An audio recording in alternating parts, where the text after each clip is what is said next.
छत्रपती संभाजीनगरच्या वैजापूर तालुक्यामध्ये महाराष्ट्र ग्रामीण बँकेने भरत कदम या व्यक्तीवरती खोटे दस्तऐवज देऊन 63 लाख रुपये लाटण्याचा गुन्हा दाखल केला होता। त्यामुळे या आरोपीने इतर 5 आरोपींना सोबत घेऊन बँक लुटीचा बनाव बनवत पेट्रोल बॉम्बच्या सहाय्याने बँकेमध्ये स्फोट घडवून आणला आणि पुरावे नष्ट करण्याचा प्रयत्न केला।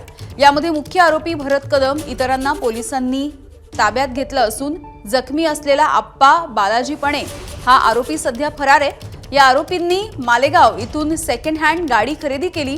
यामधून हा सगळा प्रकार त्यांनी घडवला। तसंच मोठ्या शिताफीने पुरावे नष्ट करण्याच्या हेतूने त्यांनी हे कट कारस्थान घडवून आणल्याची माहिती पोलीस अधीक्षक विनयकुमार राठोड यांनी पत्रकार परिषद घेऊन दिली आहे। आतापर्यंत यामध्ये 6 आरोपींचे नाव निष्पन्न झालेले आहेत।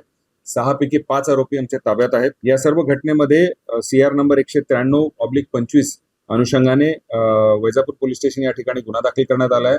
कलम 305, 331(4), 62, 326G, 324(5) भारतीय न्याय संहिता प्रमाणे गुन्हा दाखल करण्यात आलेला आहे।